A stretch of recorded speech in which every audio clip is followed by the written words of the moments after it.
Welcome to the Art of Faith podcast. I'm Joshua Kapczynski. Art of Faith is a production by Granite Creek Studios, and we're going to have some more productions coming down the pike pretty soon. And today's topic, we're in a series called Who is Jordan Peterson? Not necessarily going over a lot of art history as we usually do, but I want to go over his 12 rules of life and then eventually his 12 more rules for life. And the reason is because he's got something very important to say to society and specifically, I believe, the church. So, yeah, I'm a fanboy, and I think, he's changed my life considerably, and this is somebody that I am reading and learning from more so than your typical evangelical pastor. So, right now, I guess you could say that Jordan Peterson is my mentor. Today's topic is his seventh rule: pursue what is meaningful and not what is expedient. This is a great topic, and this chapter is probably the most challenging chapter that I've read in trying just to explain some of the concepts. So we'll see how well I do. The initial idea is postponing pleasure, spending time on the concepts of sacrifice. Why do we sacrifice? Why humans should sacrifice, and putting that into the context of basically what is the meaning of life and why is there suffering. So in this chapter, he goes after the concept of the problem of evil and the human condition and the moral dilemma.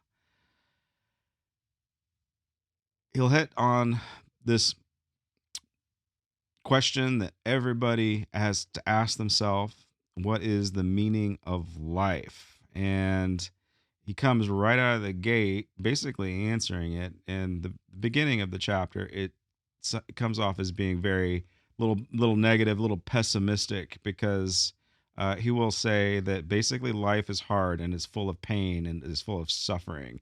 And so that's that's tough, right? But that is true. I mean, life is life is complicated.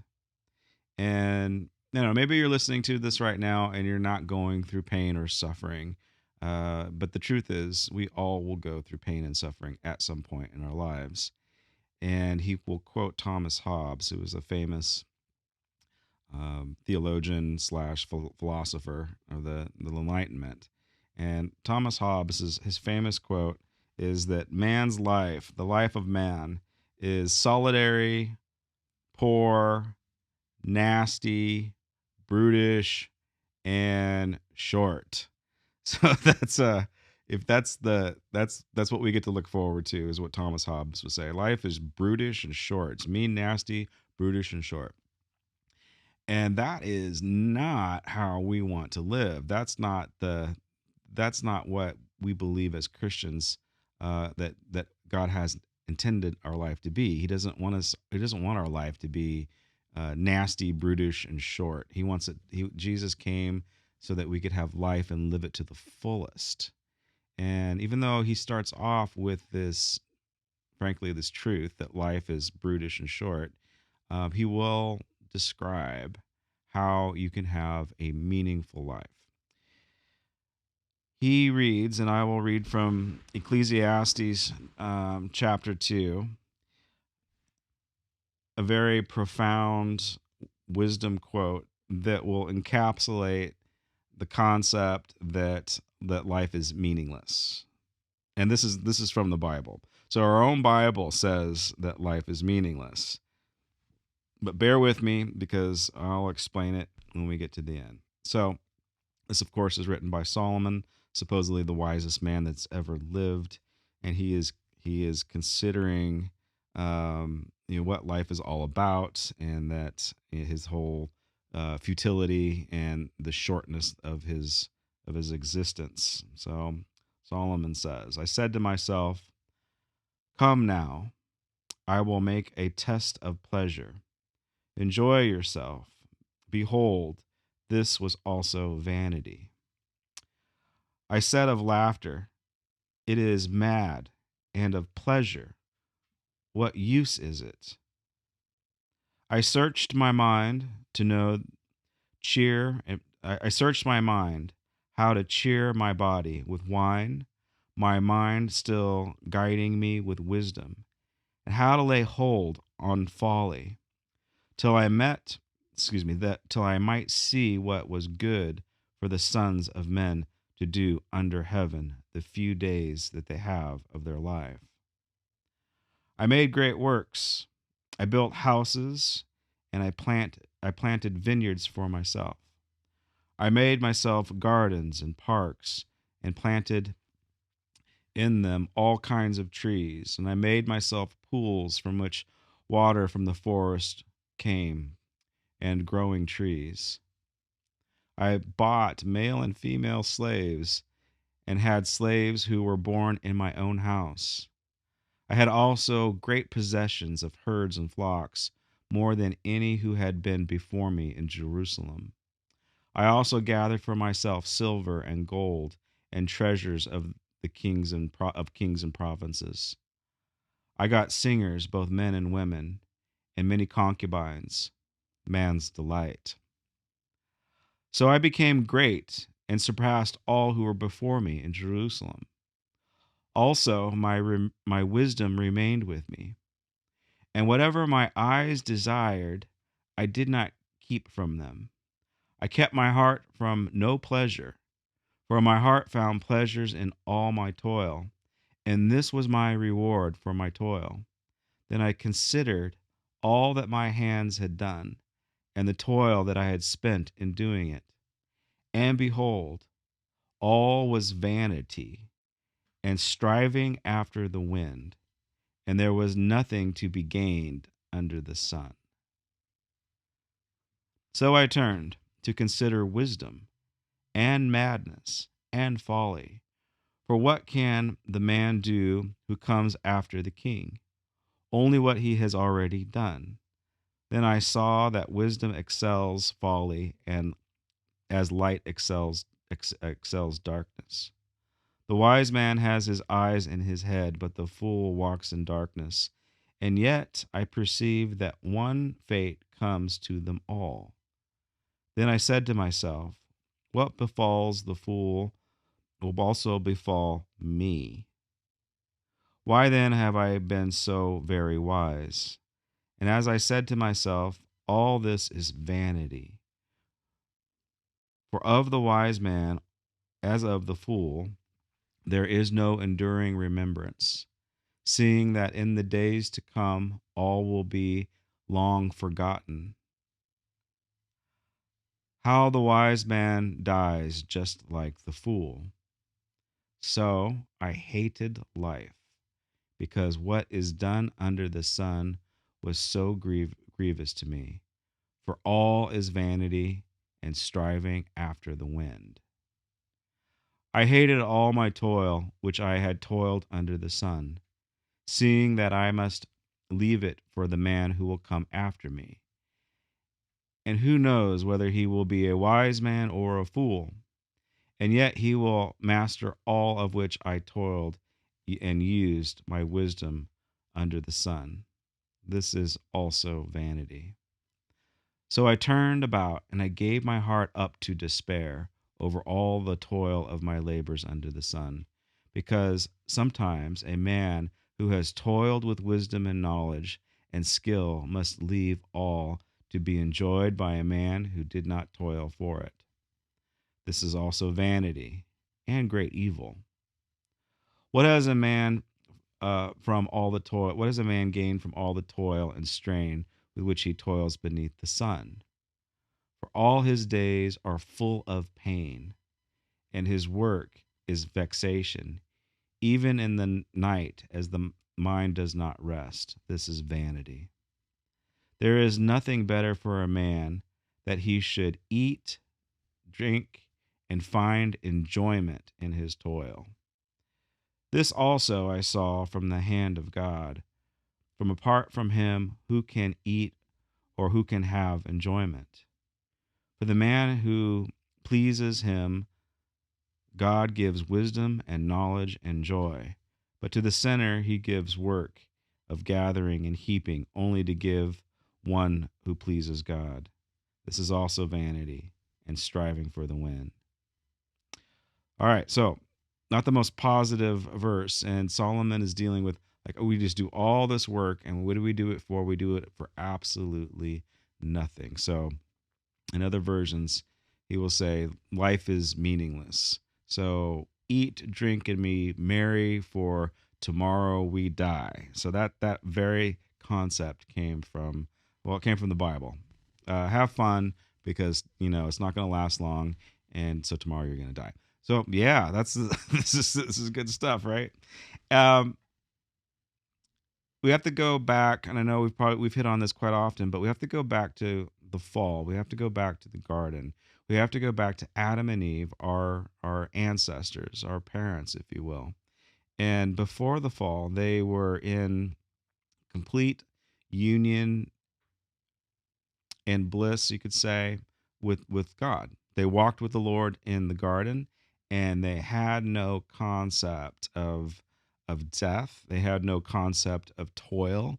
They were not working at this time, so they didn't have to punch their time cards. There was no grind. There was no mortgage to be paid, and so they had life, life to the full, if you will. Peterson and even other theologians will argue that before the fall, Adam and Eve were, in a sense, not awake. They weren't fully conscious.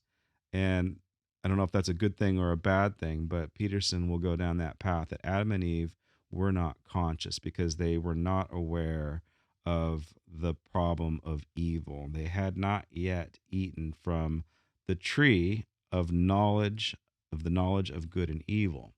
So you could say that they were, yes, they were walking with God, but in a sense, they were ignorant.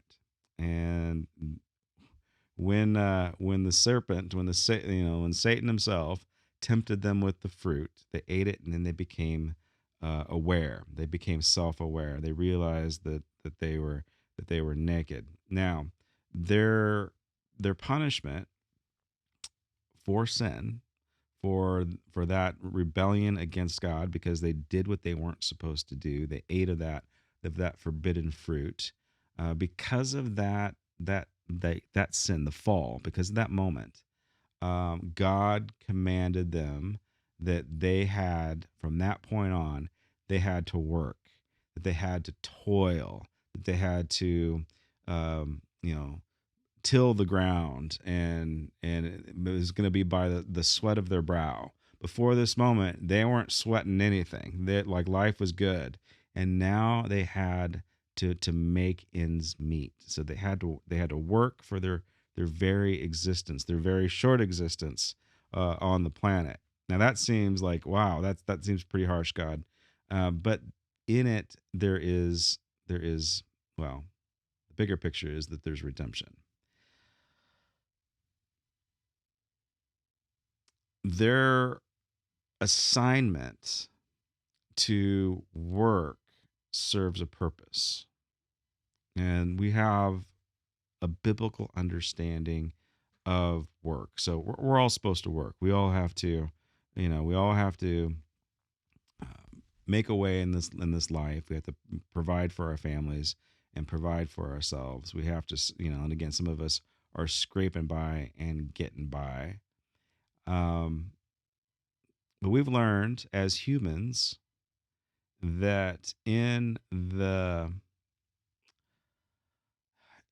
way that we organize, and the way that we come together as a people, as people who are collaborating together, we've learned that we can trade, we can share, we can live in commune. Although we're not fans of communism, but we can cooperate together.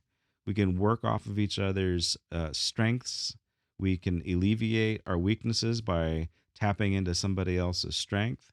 So this is the genius of humankind, is that we have figured out ways to trade.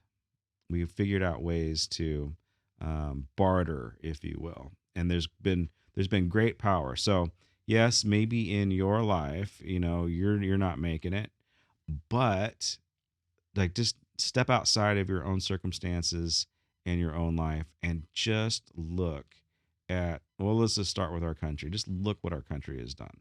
It's amazing what happens when people get together and they pull their skills and they learn how to cooperate. I mean, right now we're getting to the point where we're becoming godlike in our accomplishments. Not only are we going to the moon, it looks like we're going to create a new species altogether in the form of AI. Like we're amazing. Now that's a gift from God. Like we are made in His image to create things that don't exist, and again to cooperate, to continue to build and to build. The building of empires and the building of technology. It's absolutely incredible what we're able to do in the area of finance and multiplication.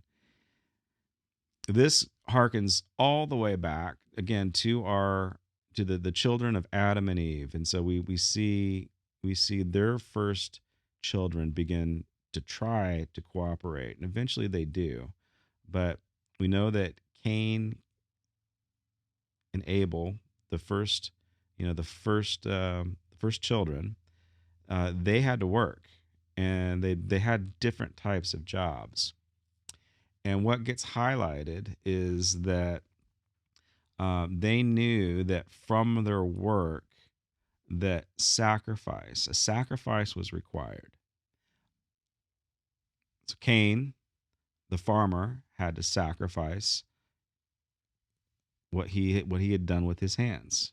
So he had to give back to the Lord a sacrifice. And Abel likewise gave a sacrifice of what he was good at, which was animal husbandry. Like most likely he was a hunter gatherer, but he had animals, and so when they presented their sacrifices to the Lord, Abel's was received and accepted by the Lord. Cain's sacrifice was received but was not accepted. Scriptures say that Cain's sacrifice was a portion. So we don't know all the details, but basically it just wasn't good enough. And when it's rejected, Cain, like there's something inside of Cain that that just that just bubbles up, and it is like the worst of humanity because he's going to kill his brother. And why does he do this? He kills his brother because first off, he is dejected and angry at God that God would not accept his sacrifice, even though his sacrifice was subpar. It didn't really cost him much. It cost him a little. And for whatever reason, Abel's sacrifice was acceptable. And the idea is that it cost him something. It was something that it was painful for him to give. And regardless, whenever we sacrifice something, whether it's to the Lord or we, sacrifice for someone else or we give of ourselves to someone else, and if it's not received, Cain's response is understandable. So if you've ever tried to do something nice for somebody and they didn't reciprocate, or they didn't like it, or they just kind of brushed it off, like how does that make you feel? It makes you feel like, wait, I did all this, and now you don't like it. And so like there's this very primal reaction about not being accepted, and that is what that throws him off. But the other side of the coin too is that Cain is jealous of Abel. And what we can kind of infer is that not only was he jealous, but Abel is most likely the well, he's God's favorite at the moment, right? It's never fun to compare yourself to one of God's favorites, and so he's jealous, but he also looks up to Abel as, the the first son, the beloved son, the son that does it all. So there's just this, um, he idolized his brother, but he hated his brother at the same time. And so this once relationship that they most likely had between the one that could grow the crops and the one that could butcher the meat, like that relationship just it falls apart, and we see our first expression of chaos in this world. So we go from a collaboration to chaos, and it happens pretty quickly, and we know the results of that afterwards. Cain's attitude gets transferred into his children and his to his children's children. Cain is, again, he's this angry, bitter critter who wants the good life. He wants to have it all, and we begin to see his kids just demonstrate this. Lamech, one of his, I think it's seven generations from Cain. Lamech also begins to kill, and he kills. I forgot how many he kills, but he kills quite a few. And why does he kill? It's because he wants stuff. He wants things that are not his, and he wants them, and he wants them now. So that's what Lamech does. And then later we see another descendant called Tubal Cain, who is the inventor of weapons of war. And so he begins to devise bronze and iron tools. And so we see the basically the introduction of technology in the person of Tubal Cain. And then the machine begins, and then the system begins with Tubal Cain. And then shortly after that, ironically, we get Noah and the flood. And so there's this huge tension of not just being inside of God's will, but of man's desire to have what they want and to have it now. So Cain and his children's problem is that not only are they violent, not only are they jealous, not only are they despondent because they didn't make God happy with their sacrifice, but they also they want the blessings, and they want it now. In short, they didn't sacrifice well. Now, we all sacrifice. It is part of human nature, and it is part of success to learn how to sacrifice. It's the idea of postponing pleasure. So there might be some things that you want, and you might have enough money in the bank account, I don't know, to go to Disneyland today if you wanted to. But then you might not be able to make your mortgage later. So you begin to build in this idea that, okay, in order for me to find my future self at having fun at Disneyland, I need to sacrifice something now. I need to invest in myself now.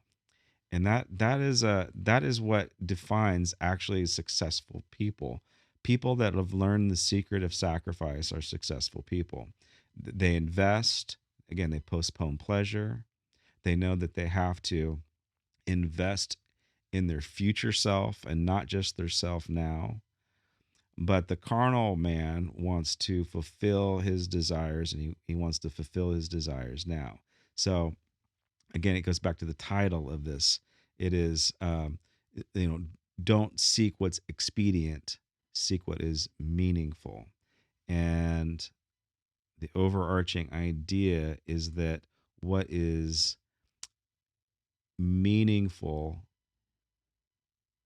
you have to sacrifice for.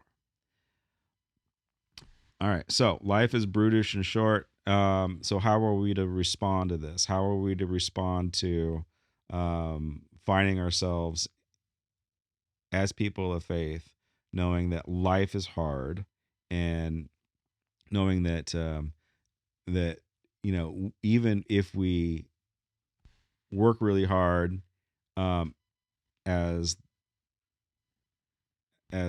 Solomon says, it's all vain, it's all vanity. It doesn't really matter. Somebody's going to do it anyway, or somebody's going to take all the hard work that you've worked at.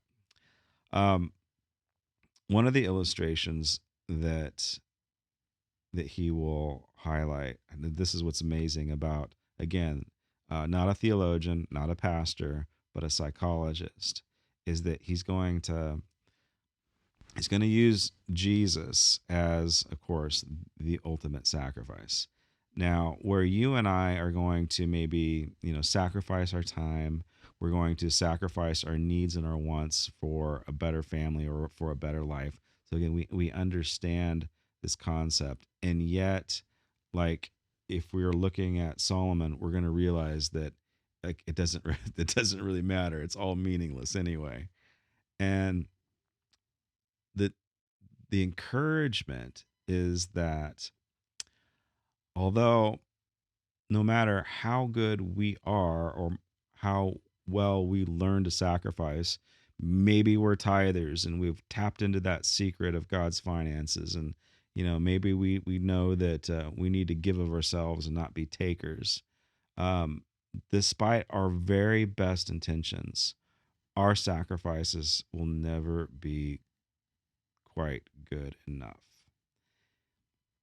In the temptation of Jesus, he is, first off, he's baptized. He begins to start his ministry. At the beginning of his baptism, John the Baptist dunks him. He comes out of the water. God the Father from heaven says, "Behold, this is my Son, in whom I am well pleased." And so, I mean, that's like God is saying, I am pleased with this person. I am pleased with Jesus. I'm pleased with my Son, in whom I am well pleased. And and, and then at that moment of God, um, in essence, saying, I am pleased with his sacrifice, even though it hasn't happened yet. He knows that it will happen. He says, in whom I am well pleased. At that moment, the third member of the Trinity descends in the form of a dove and rests, and I believe uh, empowers Jesus. Now, Jesus is fully God and fully man at the same time. He doesn't need to be empowered because he is all power, and yet for some reason the Holy Spirit rests on him, and then Jesus is being he functions under the obedience of God the Father with the power of the Holy Spirit. I don't really have time to get necessarily into Trinitarian theology right now, but that's how I believe that it's functioned. So Jesus is acting fully as a full man, but yet being empowered by the Holy Spirit, which is giving him a purpose that is universal. It's a big giant purpose, and the Holy Spirit leads him into the desert to be tempted.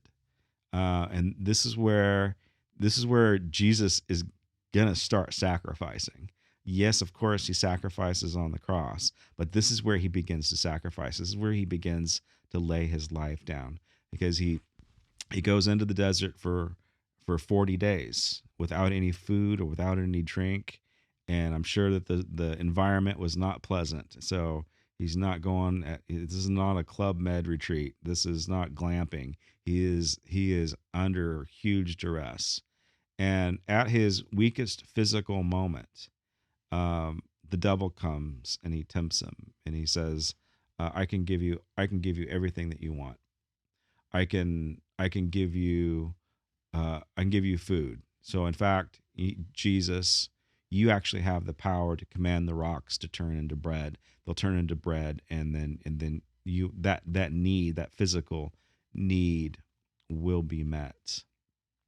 He goes on to tempt him with with fulfillment. You have the ability just to be spiritually fulfilled. You can be happy. You can be a happy camper, and all you just have got to um, you know bow down and worship me. In essence, you have to sacrifice to me instead, and then I will give you everything that you want. It's like that Faustian idea that the deal with the devil, that he just wants to buy your soul. And of course, Jesus says, man, well, first off, he says, man does not live by bread alone. Then he quotes scripture, you cannot tempt the Lord, your God. And then probably the final uh, mind blowing temptation is that he presents all of the kingdoms of the world. And I like to think of it this way: when the devil shows Jesus all of the kingdoms of the world, it's just not the Roman Empire and the Persian Empire, or the Jewish leadership at the time. He is showing him all of humanity. He is showing him absolutely everything: America, Russia, China, past, present, and future. And he's saying, I can just give you all this. Like, and I can give it to you now. Again, you just have to bow down and you just have to worship me. So I can give you power.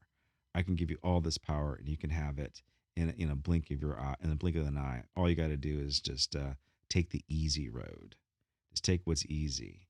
And of course, Jesus does not take the easy road, and he comes out and he resists that temptation, and he's ministered to by angels.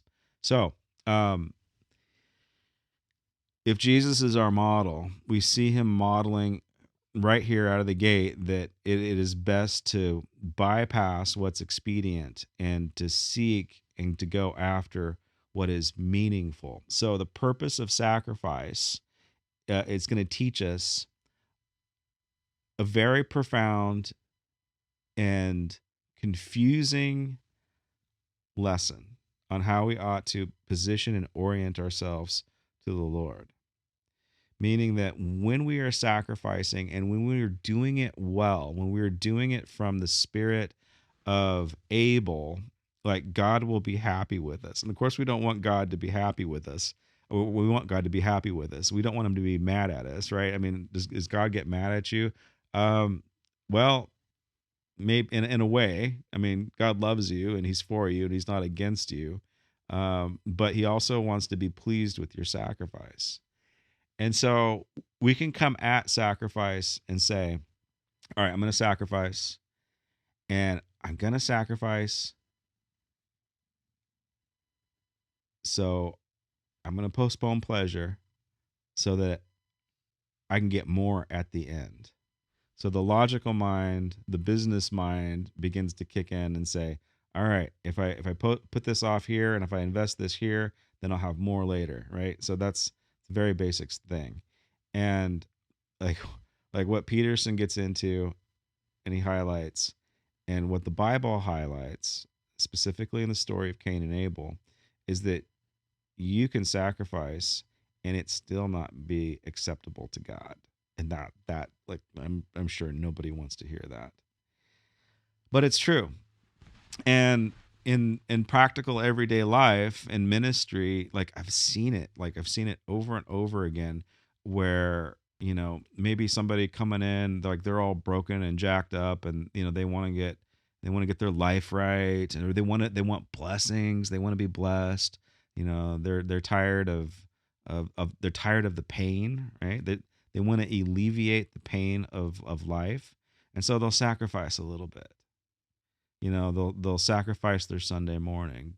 They'll come to church instead of watching Netflix in the morning, or they might give to charity instead of spending it upon themselves, or they might help somebody in church, um, instead of going on a date or something. So like they understand, like, but human nature understands the concept of sacrifice, of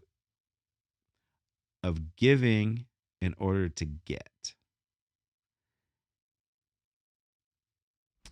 And I don't necessarily know how to pastor people through this, because I know I've seen people, like, just like even recently, people have said, I've been coming to church on Sunday and my life still sucks. Or um I I'm trying, I've been tithing and I'm still broke. God hasn't come through for me. And I've helped this person and nobody's helping me. And that is a transactional relationship between God and people and the like. And the sacrifice that God requires is, in essence, unconditional, because it is it is payment for a sin. And it is the original sin. It is being stuck in this world of darkness. It is because we're stuck in this world where man's inhumanity towards man has tainted us. And so, in essence, like, maybe you're not a psychopath, you're not a mass murderer, but that is still a part of human nature, and that is part of who we are. And in essence, we have to sacrifice for even the sins of others. Now, no one wants to hear that, because we all want to take responsibility for our own stuff, and we definitely don't want to take responsibility for other people's sins. But that needs to be the attitude and the position of the heart. It's like, no, I am sacrificing. Like, even though I'm a nice person and I didn't do anything horrible, um, I, I I don't have to give it all.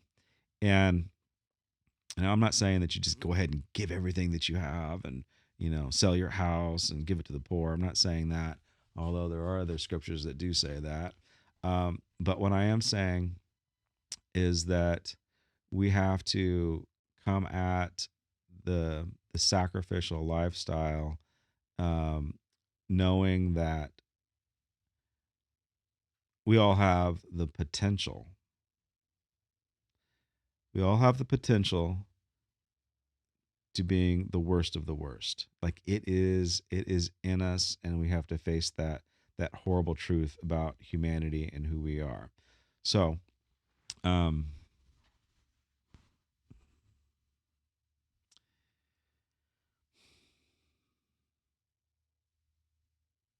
probably most of us listening have never murdered anybody, and well, that's a good thing.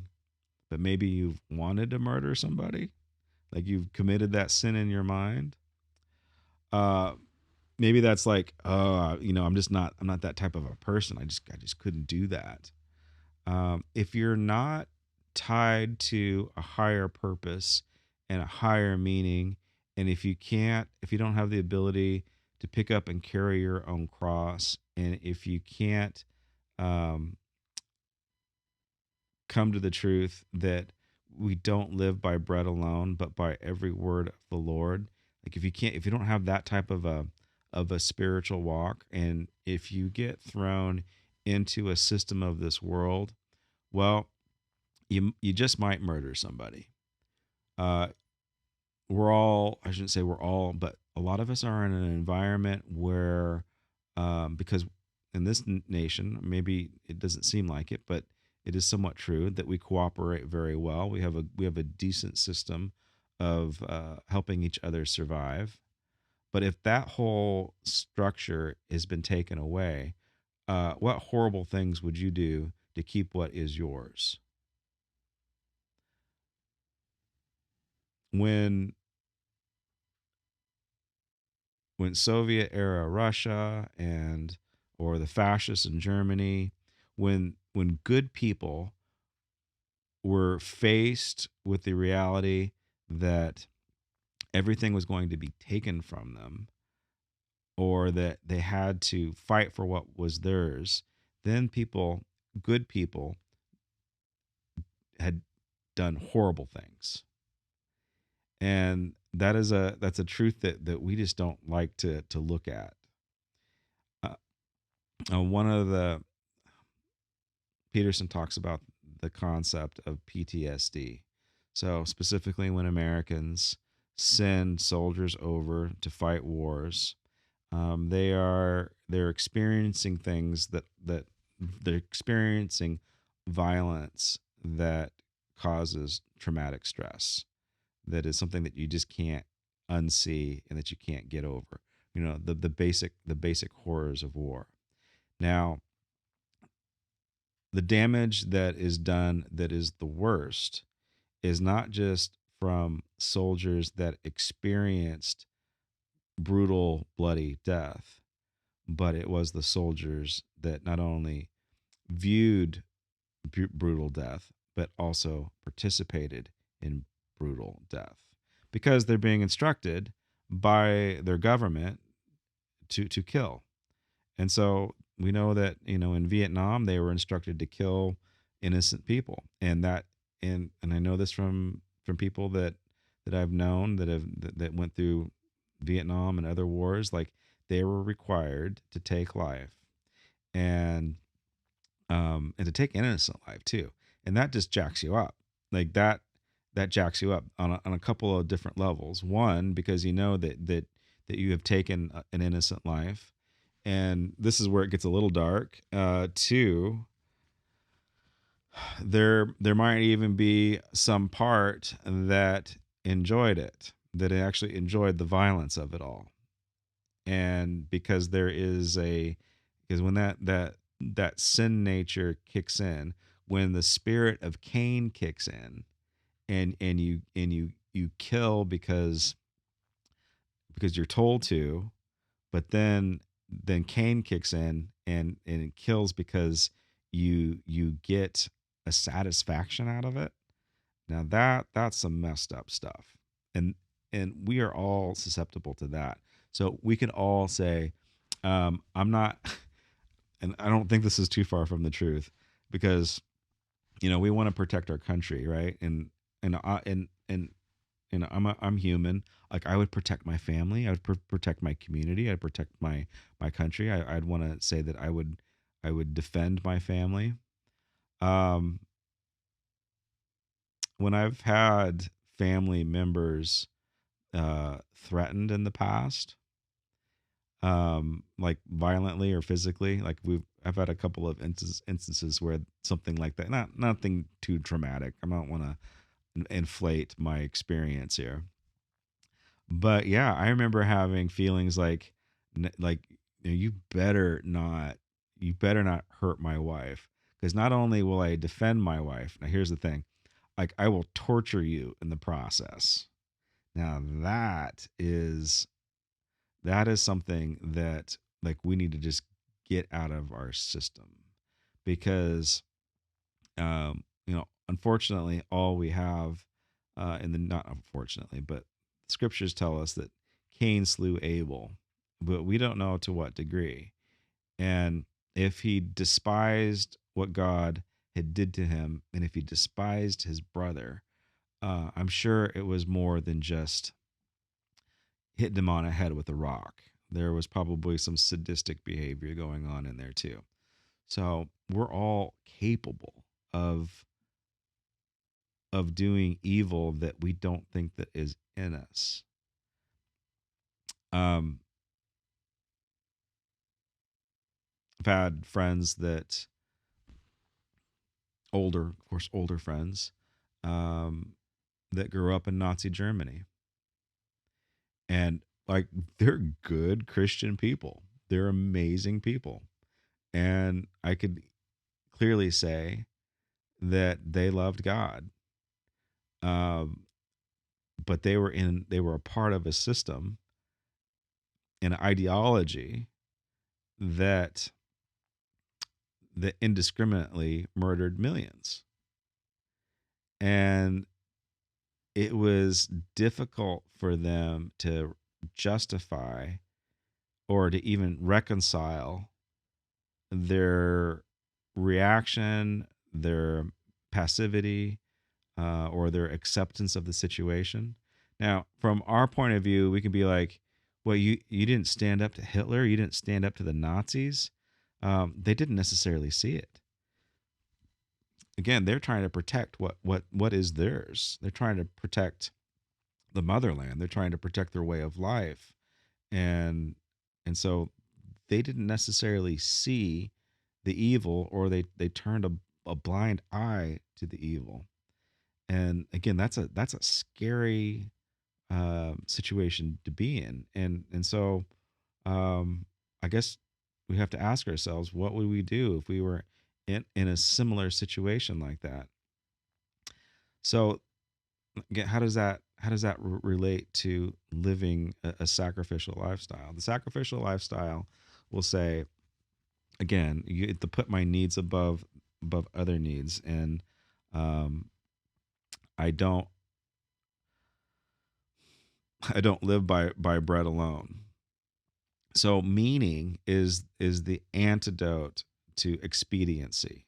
So again, the expediency says, um, I want everything that life has to offer, because once again, life is short, nasty, and brutish, and there's nothing worth living for. So you just need to get what's yours while the getting is good. If any opportunity presents itself, you need to take that opportunity despite who it hurts, because life is not going to be nice to you. Life is not going to be fair.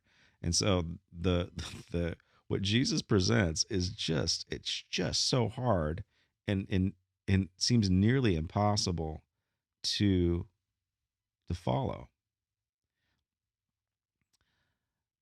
Michelangelo, the great Renaissance artist, Renaissance, and that he painted and that he sculpted.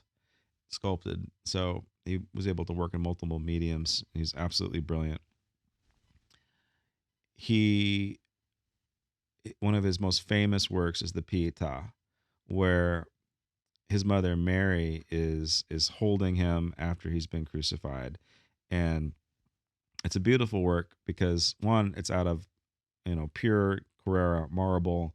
It's just like almost like a precious stone. It's so beautiful and lucent. And what's nice about the Pietà is that Michelangelo sculpted raised veins in Jesus's body. So he's dead, but Michelangelo's little clue that he's still alive is that his veins, or that he's going to rise from the dead, is that his veins are raised in his body, and he had full understanding of anatomy. He knows that dead people don't have veins that are the blood's pumping through. So that's the beautiful little piece on the Pietà. But I mean, think of, like, Mary is holding her ultimate sacrifice. Now, I can definitely not go down this path, but Mary knew, like, even from day one, that she would have to sacrifice the thing that she loved most, which was her son. And of course, God the Father does this too. And that is, I mean, if we have one more reason to venerate Mary, is, I mean, she sacrificed her own son for the betterment of humanity. Now that one's tough. So I want you to think about, like what do you sacrifice? Would you would you be willing to sacrifice your child? Of course, that harkens back to this, the archetypal story of Abraham and Isaac. So, like, the only thing that Abraham wanted is he wanted an heir. He wanted a boy, and he was promised a boy, and so God gives him a boy, and then, like, almost like a cruel twist of fate, then God the Father requires Abraham to sacrifice the thing that he loves most. And I mean, it seems very like abusive and sadistic, but Abraham goes that path, and of course, the story ends well. God stays Abraham's hand, and replaces uh, Isaac with a ram.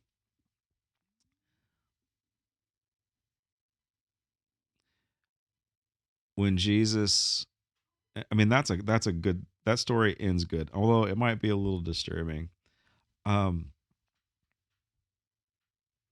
I mean, he could have failed. I mean, could you imagine if he would have failed? If he would have been like, "Yeah, no, no, God, I'm not going to sacrifice that." Um, I would say that all of our sacrifices probably fall short in comparison to what Mary has done and in comparison to what Abraham has done, what God the Father has done. Like all of our sacrifices, like we excuse me, we just lose all the time. Like we're always losing on this one because you know, we're we're selfish and we're brutish and I'm short. So like we all have those, and like we all come up short. We all fall short of the glory of God. But what's beautiful about Jesus is that he wins this one, where Cain demonstrates that failure is as a part of human nature. Like again, he's just, I gotta get what's mine, and he fails that test, and that's something that we still deal with to this day. Like God wins this one. Like Jesus wins. Like he overcomes that temptation of the expediency of like you can have everything you want and you can have it now. You can be blessed and you can have it now. Like Jesus wins that battle over temptation, and then he wins this demonstration of the ultimate sacrifice and laying down his own life. Like it's huge. So, whether you're a person of faith or not, if you are a person of faith, I'll close with this and saying, seek after what is meaningful and not what is not only um, immediate pleasure. Like we kind of understand like that's probably not a good thing. So we can, I think, in at least logically, we can say, uh, I get the idea that immediacy is not good. Like I need to invest. I can sacrifice now so I can pay myself back later. So at least we understand like immediacy is not good. Like the instant gratification thing is not good. We all can agree with that, at least in theory, whether we live it or practice it or not. We all know that that's probably the better way to live. And yet there is a higher calling of meaning that is beyond planning for the future for ourselves. Meaning is something that is not a strategy that we work for. Meaning comes from outside in and is transcendent. And I don't know if I know how to articulate that, but meaning is something that we don't quite understand or logically can logically determine. Meaningfulness, purpose is a destiny from the outside, and it's a relationship that we need to go into, that we need to say my life is not what Solomon said. It's not vanity. And I'm not saying that the Bible is wrong. It's in there for a reason to highlight to us that if we don't choose Jesus, if we don't choose the ultimate meaning, that we will fall into this meaningless life, even though we've got all the toys, even though that we've accomplished our goals, even though that we've sacrificed the ultimate sacrifice to get what we want in the long term. Now, if there's not a meaning that comes from the outside in, that doesn't transcend, um, then it's going to be, then it will be futile. Then it will all just be dust in the wind. It will all just be blown from here to there. So, what does that mean for us to search out meaning? And when when the pain of life and the reality of sacrifice hits us, when we become self-aware and self-conscious, not only to the broken world but to the answer to the broken world, which is the meaning of the person of Jesus Christ and what he won on the cross, and in his life. Like if we go into a relationship like that, well then, um, like we don't need to freak out if we don't have bread, or we don't need to freak out if if we don't have our needs met, and we don't have to freak out if we don't have the power of the world, the power of the nations, and functioning under that. No, we can live a higher spiritual life. Now, I would recommend that everyone, if you're interested in in this concept, probably get the book. If all, just go over chapter 7. And I would even suggest listening to it in the audio form, because and I'll tell you, it's a little heady. It's a little much, because it's just, there's psychology and theology all mixed up into it. It gets very philosophical on the purpose of life. But it's probably the most profound chapter that I think I've ever read. And I don't feel like I've done it justice, but it would be beneficial if you heard this chapter from Jordan Peterson's own voice, because it just comes off as being very prophetic, and almost as if it's coming from the Lord. I'm not saying that it's scripture, of course, but there's an understanding that he has of this concept that gets into the very core of our existence. So that was Rule 7. Thanks again for listening or watching, and God bless you all. I hope that this might not have been the most encouraging thing, but probably the more challenging of them all, but there is great hope in finding meaning. So if you're floundering, if you're like confused about what your purpose is and what God's will is for your life, like, just seek meaning and find it in the person and in the story of Jesus. That's what I believe this chapter is going over. Again, God bless you guys, and I'll see you next time. Peace.